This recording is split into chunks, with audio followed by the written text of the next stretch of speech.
மகனாக நளினா என வாழ்ந்துட்டு இருந்தாலும் காவல் காணிக்க போயிட்டான். ஏண்டா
பால் கறக்குது.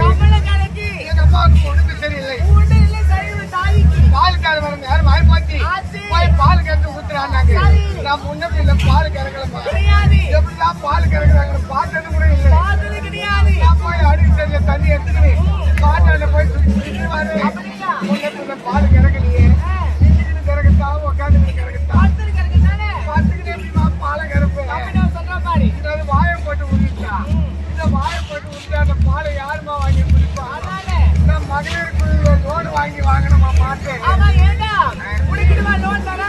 ஆம்பளை எப்படி யாருமா லோனு தரான்? பெண்களுக்கு தான் முதலிடம். 20 பேர் சேர்ந்து ஒரு குழு ஏற்பாடு பண்றாங்க. முதல்ல 20,000 வாங்கி தராங்க.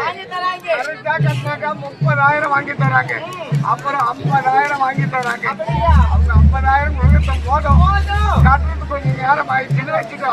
அந்த 19 பேரும் ஒண்ணு சேர்ந்து வந்து கூட்டான ஒரு கேள்வி கேட்கறாங்க பாரு. அன்னைக்கு ஆம்பியா கொண்டாடி 2 பேர் திட்டுவீங்க பணம் வாங்க கண்ணன் அருவில்ல இந்த கேள்வித்த அரைக்கும் இந்த போயிட்டு கூட உங்க சேர்த்துக்குள்ள அப்படின்னு கேட்கறாங்கம்மா. அந்த 50,000 வாங்கி நேரா சந்தைக்கு போனேன். சந்தைக்கு போன உடனே தருங்காரு பார்த்தாரு. வா ஆட்டுக்காரு என்னப்பா மந்திரம் வந்து கேட்டாரு. ஒரு மாடு ஒண்ணு பாரு கேட்டேன். பாப்பா நான் வாங்கி தரேன் நீ இட்டுக்கிட்டு போனேன். அவன் 2 வேளை பாலை மடி கட்டி போன காசை அடிச்சு ஓட்டி வந்துக்கிறான். பாக்கிறதுக்கு மடி பெருசாக்குது. இது காலையில அடிச்சு கறக்குட்டா இது போயிட்டு டப்பாய் ரொம்பட்டா டப்பாய் ரொம்பட்டா அது எங்கம்மா டப்பாய் ரொம்பது. காலையில 1 லிட்டர் கறக்குது போயிட்டு 500 பால் தாமா கறக்குது. அது ஏன் தலையில கட்டி 50,000 அவர் வாங்கிட்டு போட்டாரு. அவர் போனா போட்டோம் நீதான் மாடு வேட்டிக்கிட்டு வர்றமா அங்க எப்படி பால் கறக்குறாங்க. அன்னைக்கு இறங்க திட்டாமா இல்லையே. அன்னைக்கு இருந்து காலை சேர வச்சு நடக்க முடியல. காலை கண்ண சகல் கண்ண முடிக்க முடியல.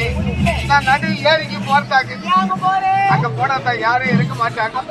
நான் போய் அவசரமா உட்காரலான்னு உட்காந்தா எனக்கு முன்ன இதான் உட்காரு. என்னால ஒண்ணு முடியலமா. பஸ்ஸில் ஏறினா நிக்க முடியா சரியான கூட்டம் ஏறினாங்க. நான் போய் கண்டு முடிச்சு நின்றுட்டு வரேன்.